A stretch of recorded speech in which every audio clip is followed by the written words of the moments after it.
xaar Sénégal man ba ma demee Sénégal tubaarikàlla masàllaa man lu may waxal nit ci internet soit yaa ko wax man duma fenal nit duma sosal nit man ragal lu ma lu toll ne tarafatal ay ni fu ne lay voyager tubaarikàlla masàllaa man injustice lay xeex injustice te lu ma la waxal am naa si preuve yaayu jàmbur bi ma ne ci internet dafa am lomotif yaa ngi sama téléphone fenuma ci lu toll ne tarafatal ay ni yow nag Rox Sida ñu ngi lay xaar Sénégal demal doo dem boo amul billet fi ma toog mun naa dugg booking léegi baa ma dugg ci site Emirates book la benn billet léegi nga dem Sénégal on t'attend yow rek la ñuy xaar yow kase dulkat bi. Iliman Lam mu ngi may dégg Aziz Ndiaye ñu ngi may dégg. bien sûr que ñoom ñaar ñu ngi lay dégg parce que heure booy live ñu ngi ci suuf lu leen arrangé ñu dugal 300000 lu leen arrangé wul ñu toog tapoté. bien sûr que ñu ngi lay dégg loolu jarul sax nga ñu koy wax tubaarikàlla masàllaa yéen ñaan ñi nag yàq ngeen seen der àdduna ak alaaxira ndax booy sekk ak nit ci internet bi dangay xool nit ñu baax ñi nga sekk ak ñoom mais ngeen xool duulkat bu mel ne Rokhaya nga xam ne ku mas a sekk ak moom affaire xaalis wax na ko xaritam baa mu wax ko àndandoowam ndax duulkat la du teel kenn dara ndayam sax ba ñu daggee ndayu tànk bi ndax jabet da ko génn waxi ji ko xam ngeen loolu du secret ñun nan lañ def ba xam ne dañoo dagg tànk Rokhaya bi nan lañ def ba xam ne dañoo dagg tànk yaayu Rokhaya ba mu jabetee parce que dafa mën a duul ñépp la ko wax yéen ñi di sekk ak Rokhaya daf leen très attention ndax fenkat la billaahi wallaahi tàllaahi amul bàmmeelu biir dégg ci TikTok bii laa xamanteeg waa léegi yéen man mii ngeen ne man damaa perta Aziz Ndiaye kilifa gi mu doon du kilifa de yéen lay jaay ne kilifa la waaye kii ñi ko xam dëggantaan njaay nag laa wax am na yoo xamante ne du waxu réseaux sociaux mais yow yaa ko def kilifa paa ñu ko xam ak macha allah liggéeykat bi mu doon. loolu moom dëgg la Aziz moom ñëpp xam nañ ne liggéeykat la loo ko bañ di nga xam ne liggéeykat la mais kilifa moom loolu ça reste à voir ndax kilifa dëggantaan njaay du dem di yàq jabaru rakkam dem di yóbbu kaawam ci internet loolu kilifa du ko def wala damay duul loolu kilifa dina ko def wala du ko def dama leen di laaj ñu waxante dëgg te yàlla rek tax. leen wax Aziz Ndiaye est-ce que dina manqué di jël ay téléphone am naan dafay causé ak ay rok ba pare di wax sax buñ dofee nopp yo koy dégg war a wér loolu noonu nan la mën a nekkee. ni mu mën a nekkee rek chéri ni mu mën a nekkee rek fii ñëpp ay topp kaa muy Aziz Ndiaye di Iliman Lam di keneen ak keneen ñoom ñëpp ay faux compte lañ yor ñoom ñëpp ñu ngi ci TikTok bi xam nañ lan moo xew kan ngay lëre ñi nekk ci TikTok bi naan leen loolu nan la mën a nekkee ak mën a nekk parce que am na yoo xamante ne maa ngi koy wax mais mënuma wax lépp parce que man duma duulkat ne yow dama am bàmmeelu biir. man dëkkuma Tëngéej de tappata leen man ndayu live bi mu leer man dëkkuma Tëngéej Pikine laa dëkk na leer dëkkuma Tëngéej xawma bété dëkkuma Tëngéej. Awuskiti waa bébé dama ne moom dëkkul Tëngéej waaye dañ koy nàmpal dëgg la te man xam nga li ma ko wax dellu ma ci ginnaaw dama ne la xam nga man accusé wu ma borom diwlin bi accusé wu ma papa naa laam yow dama ne moom si boppam man maa tudd man accusé ma ne la kenn dama ne la moom moo ñëw duulal leen moom xam nga ñii bu dee ay kilifa la nekkuñu ci yenn affaires yi moom si boppam moom moo ñëw ci man duulal leen dëgg la ban intérêt laa am di wax loolu amoo ci intérêt de moo ñëw ci man duulal leen kilifa yi fi nekk ñii mën nañ ne ay kilifa mais moom xëy na mu mën a duul xëy na moom mu mën ay duulam mu ñëw ne ma carrément diw moo ma ko wax Rokhaya Fall man Rama Jaw ragula ma la dawuma la lu toll ni tarfatal ay ni yow yaa ñëw ci man duul say duul bëgg ma jaay àddina bëgg ma jaay ci sénégalais yi dama ne la man mu xeebu mii awma lu may joteex maam béti ba di la jox kaam yow yaa ñëw ci man ne ma carrément diw moo ma ko wax muy Papa Na j'adore ma woo xale bi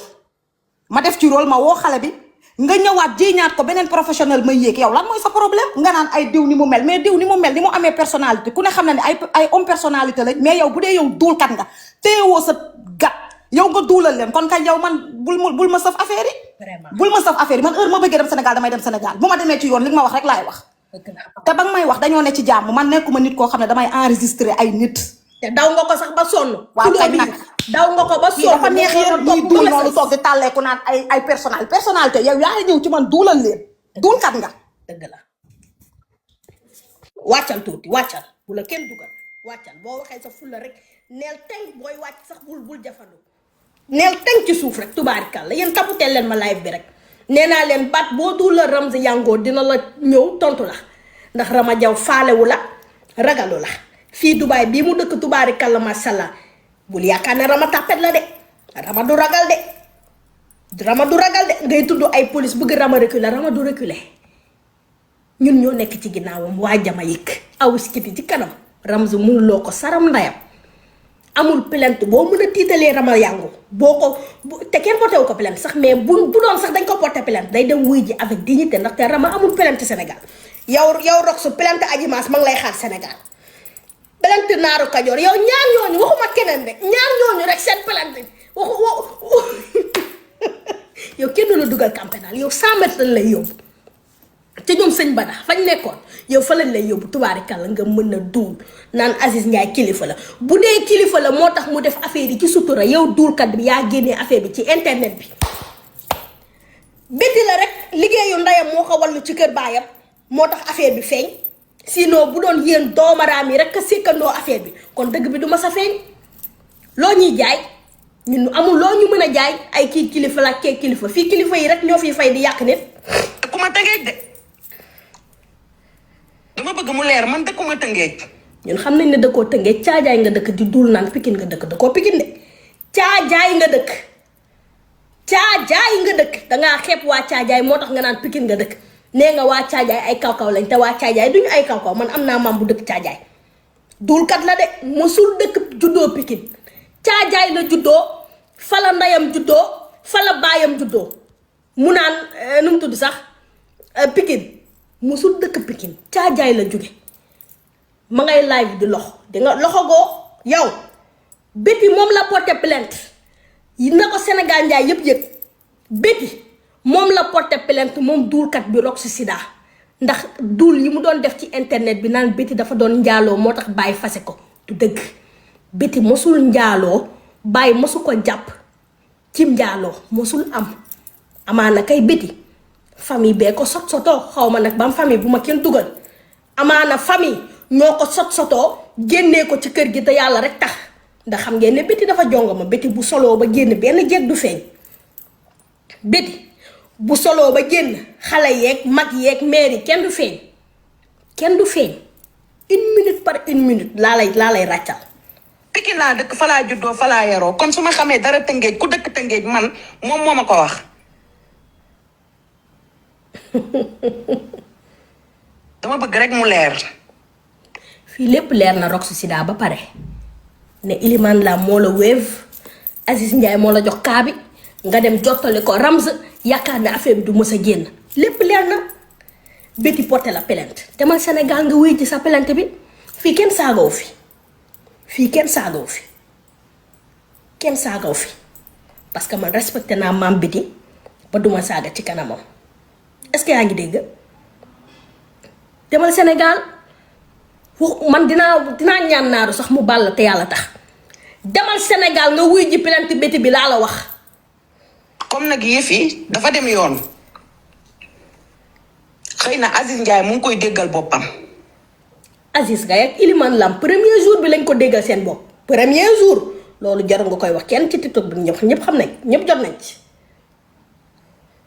xam naa ne man moom duma dem Sénégal waaye xam naa ne lii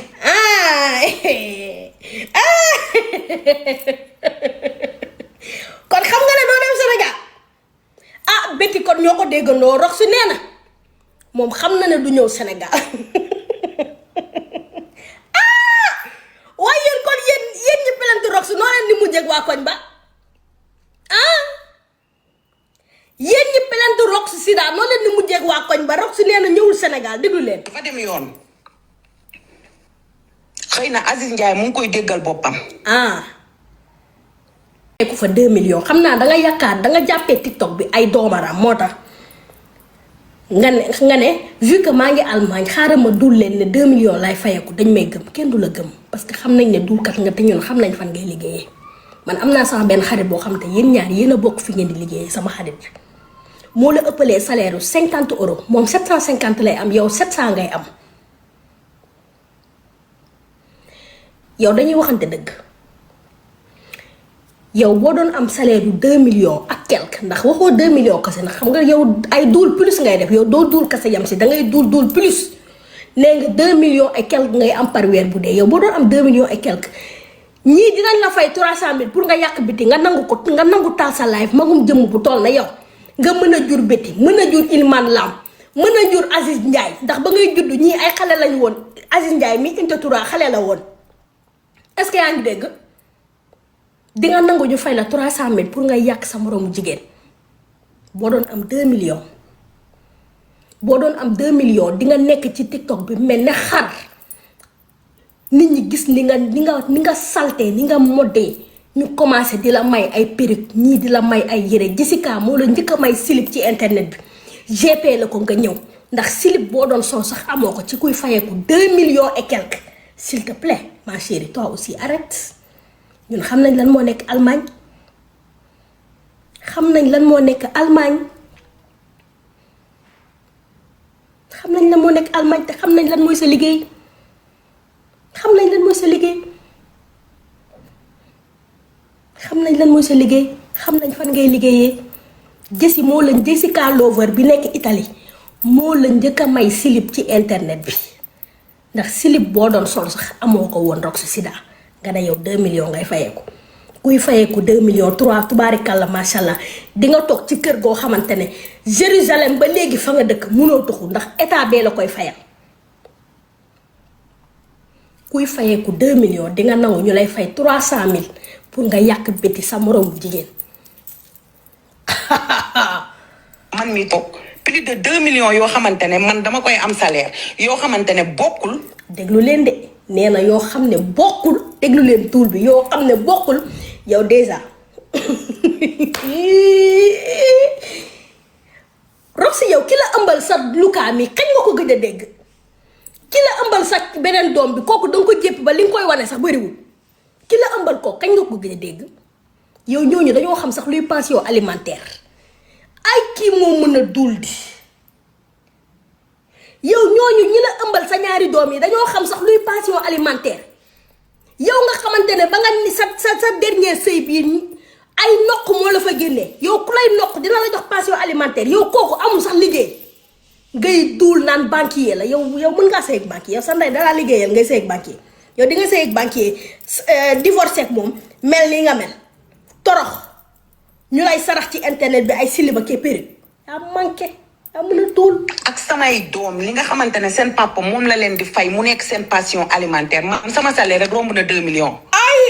barki Seydina Mohamed billaahi wallaahi wal kitaabi sama salaire romb na 2 millions francs CFA. sama doom yi ku ci nekk sa papa lim lay fay li ko manqué million CFA bariwut. ñoom ñaar. déggoo ma de. billaay dégg nañ la barki Seydina Mohamed dégg nañ la c'est que li nga dul moo ñu perturbé rek mais dégg nañ la de billaay dégg nañ la. da ngeen a foog ne man dama xiif ay 300 000 dëjëw. mais da nga xiif moo tax nga nangu Iliman Lam ak Aziz Ndiaye mii wéev la 300 000 pour nga yàq maam Béti mii nga xamante ne defu la waxu la mais dinaa teg li nga doon yàq maam Béti dinaa ko teg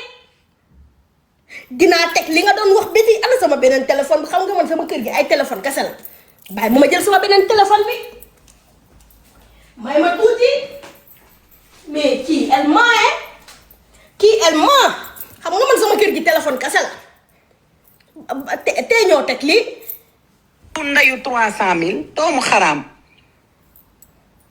lëfal ndayu 300 000 man damaa. déet bul saaga chéri bul mer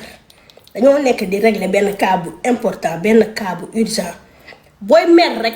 day mel ni comme si li ñu lay waxal yaa ko def temps Malick Naar rek li nga lekk ci ripaas kenn xamul nu mu toll. Malick Naar ak Amina Poté mi boo faalewul woon 300 000 tubaarikàlla masàllaa li ñu la jox ci ripaas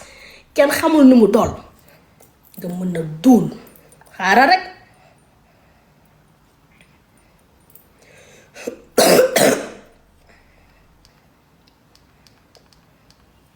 daa mën a duul maman Béti dama bokk ak moom sax. anamu.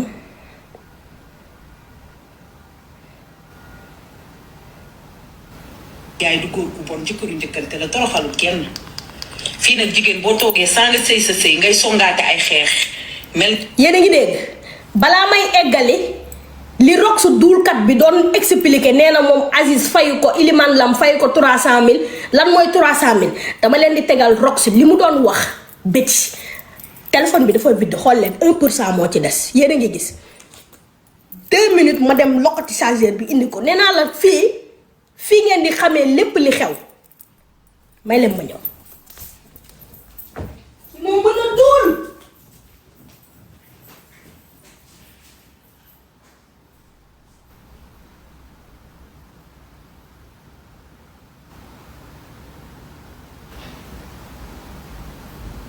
non man musuma gis lu mel nii musuma gis nit ku mel ne Rokhaya lii ba ma juddoo sama ndey ak sama baay ba tey musuma ko gis may leen ma tuuti rek téléphone bi dina tàkk léegi ma wax leen tubaarikàlla Rox li mu doon yàq ki nga xamante ne moo di Betty xam nga loolu dañ koy wax rek mais tegal luñ leen ko. mais man tey jii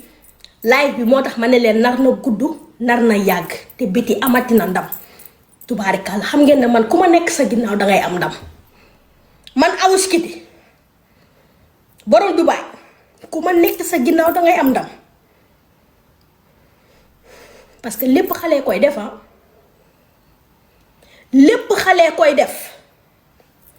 sa xol bi dina daggati ba jeex tey duma la may dara. nañ déglu nañ eggali bii le temps téléphone bii di tàkk maa ngi koy chargé ma tegal leen li mu doon yàq Betty ba xam ku ñu fayu dig man boobu sëyu Aziz sëyu Betty bi ak baay ba mu tasee daf maa metti parce que képp ku koy jigéen nekk ci internet bi sëy bi bu tasee dalay metti seen sëy dafa àndoon moom ban intérêt la am jàpp Betty di ko yàq di ko wax ju ñaaw naan Betty day songu jëkkëram loolu kan moo ko wax balaa téléphone bi di fay déglu ngeen léegi Rox nee na Betty day songu jëkkëram loolu ba fan la génnee kan moo ko wax xanaa du Ramza Yango mi nekk ba Dubaay moo ko wax ne kee day songu jëkkëram kan moo nekk ci biir kër gi ak kii kan moo nekk ci biir kër gi ak Betty dama leen di laaj kan moo mën a xam ne Rox kii Betty dafa songu jëkkëram wala xeex dafa am téléphone ba tàkk na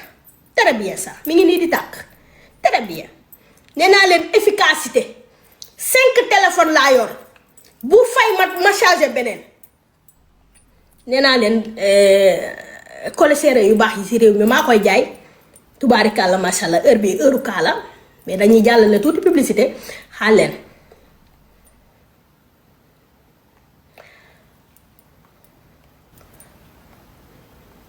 très bien may leen ma tuuti ba xam ku xamul ku nekkul ci biir kër gi ba xam Ramza dalaa mën a jox information yu mel nii ci Betty. la toroxalut kenn fii nag jigéen boo toogee saa nga sëy sa sëy ngay songaate ay xeex. mel ni rabu àll. sa jëkkër bu waxee nga songu ko xeex. fu ne nga songe ko fa xeex. songe ko xeex Chine songe ko xeex màkkatal mu karam fu ne nga songe. kan moo demoon Màkka du Betty ak Baye Ndiaye. nan lañu xamee ne Betty dafa songu Baye Ndiaye xeex nan lañ ko xamee xanaa Ramza Yango mi nekk Dubaay newul moo nekk ba Dubaay ne la ci Betty da doon xeex ak jëkkëram ndax li xewoon Màkka tubaarikàlla macha allah li xewoon Màkka kii yëgu ko Ramza yëgu ko déglu leen dañ waxante dëgg rek te yàlla tax. Baye Ndiaye du góor gu bon jëkkër la toroxalut kenn. fii nag jigéen boo toogee saa nga sëy. Baye Ndiaye du góor bu bon jëkkëru njëkkante la toroxalul kenn wax boobu bu ci amul intérêt lu mu ci lu suñu yoon te moom nee na xamul Baye Ndiaye xamul Aziz Ndiaye kon nu mu xamee ne kii jëkkëru njëkkante la. Baye Ndiaye du góor gu bon jëkkëru njëkkante la toroxalut kenn fii nag jigéen boo toogee saa nga sëy sa sëy ngay songaate ay xeex. mel ni rabu àll sa jëkkër bu waxee nga songu ko xeex fu ne nga songe ko fa xeex. songe ko xeex Chine songe ko xeex màkkatal mu karam fu ne nga songe ko fa. nee naa leen yore ay téléphone yu bëri dafa baax bàyyi ma génne leen photo Baye Ndiaye ak kii yi nu mu tudd sax photo Baye Ndiaye bi ak Betty bañ nekkee ca Màkka Baye Ndiaye Betty Màkka bañ nekkee ca Màkka tal mukarama yaa ngi dégg ay man maa waaru ay man maa jommi di yéen a ngi gis papa naa man du mënuma wax ay papa naa wax dëgg yàlla kii rakko Aziz Ndiaye baa ngi nii ak Betty xam ngeen àndoon nañ màq yéen a ngi dégg Rox lu mu wax déglu leen Baye Ndiaye du góor gu bon jëkkëru njëkkante la toroxalut kenn fii nag jigéen boo toogee saa nga sëy sa sëy ngay songaate ay xeex mel ni rabu àll sa jëkkër bu waxee nga song ko xeex fu ne nga songe ko fa xeex songe ko xeex Chine songe ko xeex màkkatal mu karam fu ne nga songe ko fa réew ba dof yéen a ngi dégg de nee na Betty réew ba dof waa léegi lii Ramzy Yango moo ko wax wala ku dëkk ak Betty ci biir kër gi moo mën a xam lii lépp dañuy waxante dëgg rek sénégalais bu dee man maay duul nee leen ma man maay duul ma teg audio yi ci suuf bàyyi beneen côté bi ñu gañe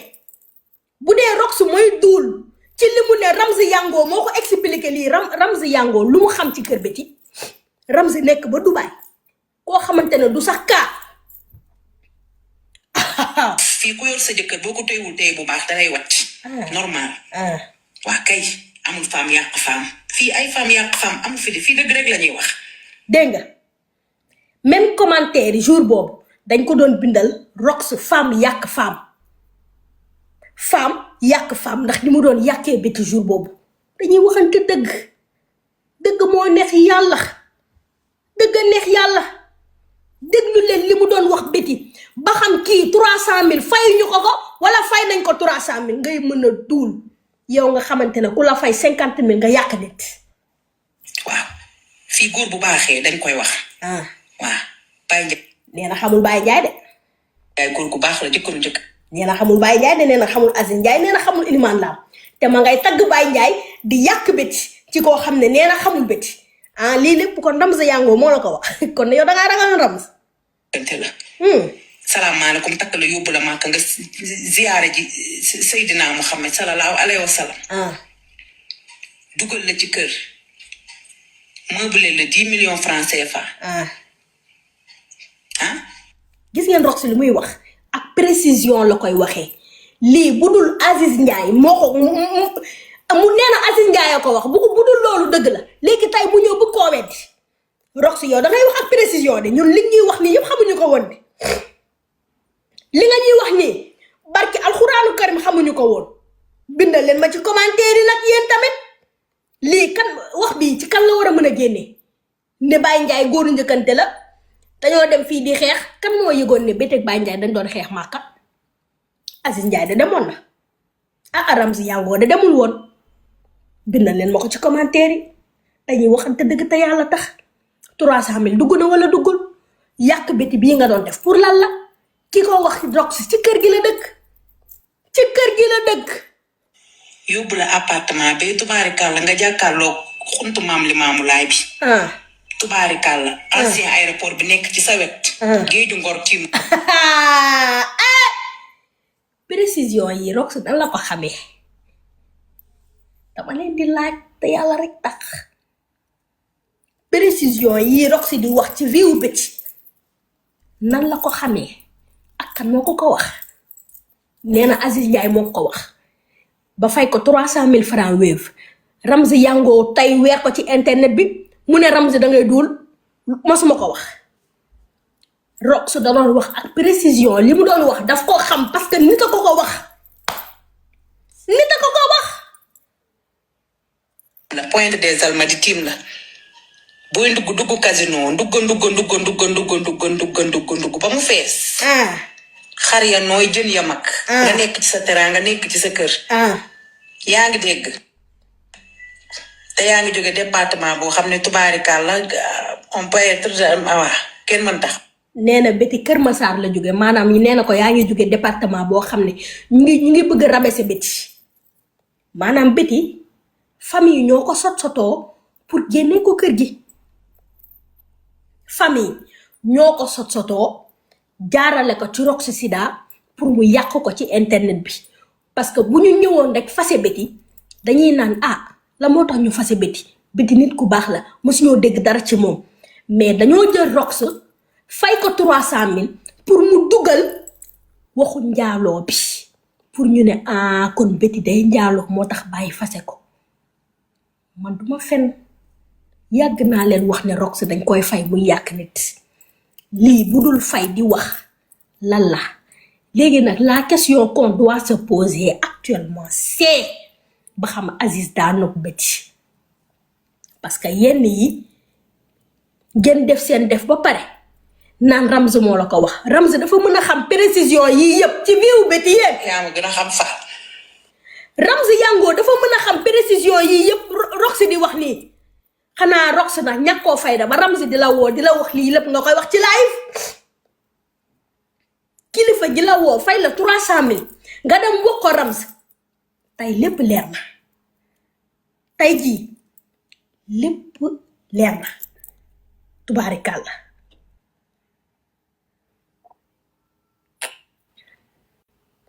teg la ci situation yi bien nga jàkkaarloog Mame Limamou Laye njëre nekk ci sa ginnaaw yaa ngi dégg loolu laay laajte di Ramz dëkkoo ci kër ga di donc Ramz mënul xam lii lépp Ramz xamul fi Betty dëkk mosul seeti Betty ba mu sëy ak Baye Ndiaye ba léegi xëy na ñoom ñaar Kër Massar këram nga nekk Kër Massar la Ramz xam mais ba mu sëyee ba tey Ramz bu fekkee dangaa mas a teg sa tànk ci kër Betty ak Baye Ndiaye nga wax ñu nga leeralal ñu lamp ngor tiim la mamil tiim la nga nekk ci sa jàmm nekk ci sa salaam kon problème bi la kër ji ngeen di bëgg a salteel barki démb moom ngeen amee woon di ko cott yaa nañu dégg jëkkër ji ngeen bëgg salteel maanaam ñoom ñoo def seeni ay mbir pour génnee Betty ci kër gi kut ko kut moo tax ñu dem ci Rox xam nañ ne bu ñu ñëwee ci Awuskiti man kenn du ma fay pour ma yàq nit man injustice lay xeex par exemple ma gis benn maman vulgaire ànd ak nit kooku génn ci internet bi bëgg koo weer bëgg koo tuutal bëgg yàq àddunaam ma génn jël guerre bi aaki moo ko moom ko yaa ngi dégg ma gis benn Ramz Yango tey jii ñu bëgg koo jaay doole bëgg koo saax-saaxee Rox bëgg koo duulal ci internet bi ma génn tal sama live ndax amaana da koy jaay visibilité amaana Ramz amul yenn visibilité yi ma génn jël guerre bi aaki moo ko man injustice lay xeex man duma yàq jigéen ci ñu may fay xalaatuma ko Mame Ndiaye Savon mii ngeen ne dama koy yàq maa tey parce que dafay yàq jigéen dafay yàq moroomu jigéenam dafay yàq xaritam kooku kon luñ ko wax mérité na ko yàquma ko ci zéro de musuma ko lijjanti ci internet bi yéen comprendre leen de barki Serigne Babacar si yéen xamoo leen ba léegi man may kan man duma yàq nit ci zéro su ma la singalee rek am na loo def Mame Ndiaye su ma tekkut ak woon moom dara xaw ma ko xamuma deful dara ci internet bi lu ñaaw sama lëfal nday nekkul ci moom mais dafa jug di yàq maman vulgaire bëgg yàq àdduna maman vulgaire ci instant bi moo tax ma jug samp tey ngeen xëy na jëkkër ji la yéen seen problème lan la man si maa laa benn yoon laay tooy man sama analyse yéen a ngi dégg bii li ma analyse nii dara du ko dindi pank warul jigéen nee na moom dafa analyse boo xamante ne wax na Betty fu mu dëkk wax na Betty fu muy nduggee wax na Betty lan lay ndugg waa loolu Ramz bi nga xamante ne moo nekk ba Dubaay nu mu ko xamee Ramz mi nga xamante ne bu xëyee mi ngay wëri place yaay jaay perruque nu mu xamee lii songe xeex warul jigéen Ramz nu mu xamee ne Betty mi daa songu xeex Baye Ndiaye bu dee dëgg la nag xam nga Rox duulkat la est-ce que sax duula lu ñu Betty ci 300,000 yooyu dugg est-ce que duula lu ñu Betty pour ñu dugalaale ci xeex bi comme ni ñu dugalaalee njaaloo bi kon tey leer na ne Betty njaaloowul leer na wala leerul rek nga ñëwaat defaat ak kenn defu ko dara moo jël sëyam teg ko ci ginnaaw loxoom mu wat kenn defu ko dara nee na Betty kenn defu ko dara moo jël sëyam teg ko ci ginnaawam mu wat waa ak kenn defu ko dara moom nu mu ko xamee ma nga ba Allemagne nu mu xamee ne Betty kenn defu ko dara dafa nekkoon ak Betty ci biir kër gi dafa nekkoon ak Betty ci biir kër gi dama leen di laaj tontu leen ma moo jël sëyam teg ko ci ginnaaw loxoom mu wat kenn defu ko dara kaa bii barki Seydina Muhammad ku góor ki du ci ñànkatam yéen a ngi dégg nee na kaawu Betty ak Baye Ndiaye ku góor ki du ci ñànkatam nu ko xamee dafa nekkoon ci biir kër gi ak Betty ak Baye Ndiaye ñaar ñooñu ba ñuy su tukkee ak seen voyage ba ñuy doxaanante Rox da nga ko fekkee Rox da nga nekkoon ci biir kër gi lañu doon mbugal Betty ci biir kër ga danga ko xam danga ko yëg danga ko fekkee man de tey laa simmil nag ñi ñuy woowee kilifa ci internet bi tey laa leen simmil chapeau booy yow Rox 300 000 francs jar na lii ku góor ki di ci ñànkatam lu xew na ngeen commencé à soutenir na nga ñun ñëpp ay féministes lañ nee na lu xew ñu commencé soutenir jigéen ñi parce que ñun dañoo am xolu yërmande dañuy soutenir jigéen yow nag vu que amoo xolu yërmande doomaraam nga ni nga ratee sa vie noonu nga bëgg ñëpp ratee ko seen vie moo tax doo mën a bëgg jigéen boo xamante ne daf la raw seetlu leen ko de Rox buggul ko jigéen ñi nga xamante ne ñu ngi ci kanam yëpp jëm na leen yàq jigéen ñi nga xamante ne tekki nañ seen vie yëpp jëm na leen yàq ma ngay sang Baye Ndiaye di yàq Betty lu toll nekkete me waa baax na fii kenn yéenewu fi kenn sa moroomu jigéen nee na ki ñuy soutenir day fekk nga am raison dama ne la ku ñuy soutenir day fekk ñu souffrir loola ba nga sonn wala nga nekk femme soumise wala ñu dóor la ba ngay dëri waaye ngeen dóoru la fu ma bu rafet jëndal la fu jotee laa wax ñu jëndal la ki ngay sëyal bëgg la ba danga koy gis sax ci ay bëtam bu lay xool dangay xam ne lii c'est l'amour parce que ñun defuñu ay ancien ñun ñëpp xam nañ ne Baye Ndiaye dafa bëggoon Betty amaana kay kilifa gi dugg ci biir yàq diggante bi loolu lañ war a lijjanti ban kilifa la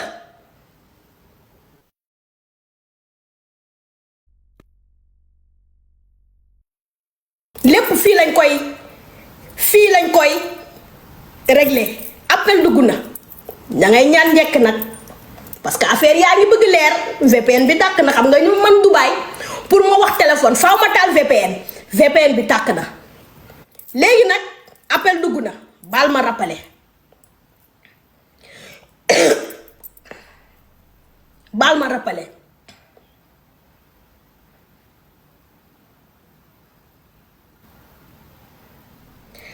maa ngi lay rappelé de mais dafa mel ni sa téléphone bi dafa nekk ne pas déranger kilifa gi téléphone bi ne pas déranger la ko def daf maa woo ma koy rappelé mais téléphone bi ne pas déranger la nekk d'accord ok amul problème yaa ngi dégg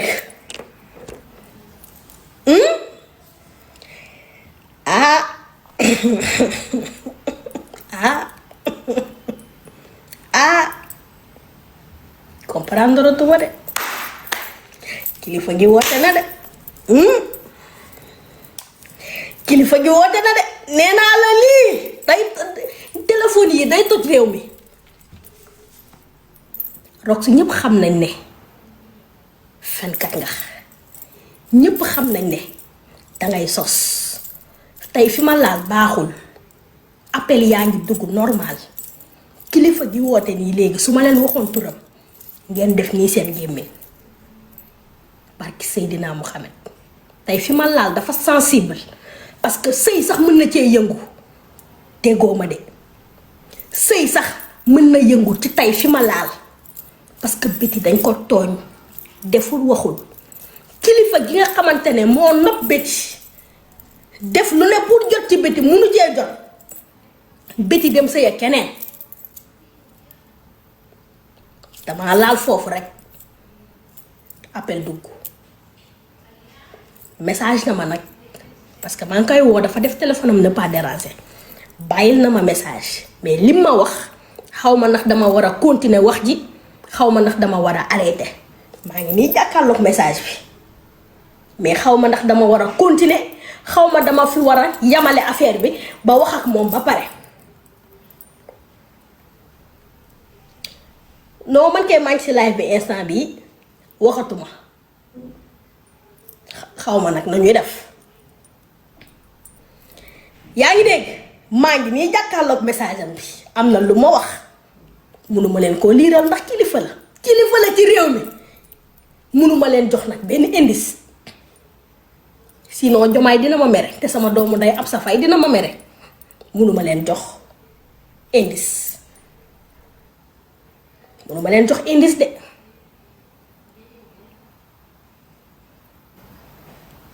nee naa la kaa bii xam nga man kenn fayul sama kër man faalewuma kenn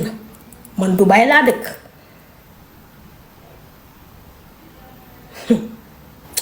message wàccaat na de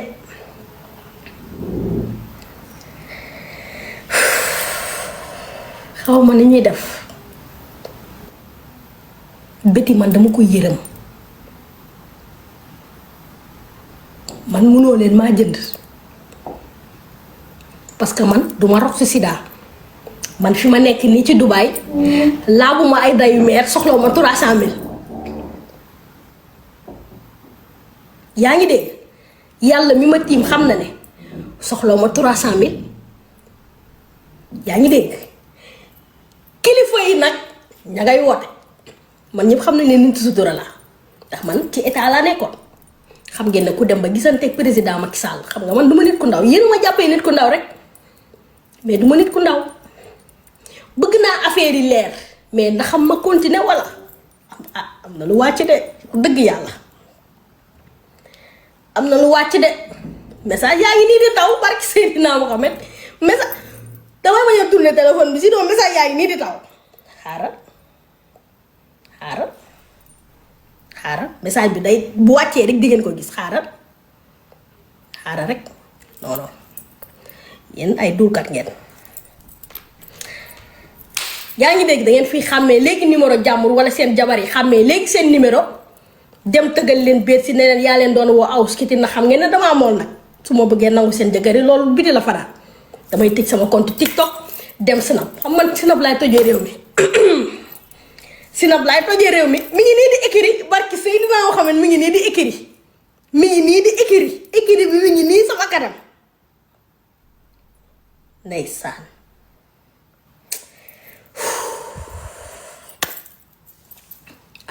xaw ma nu ñuy def de dëgg yàlla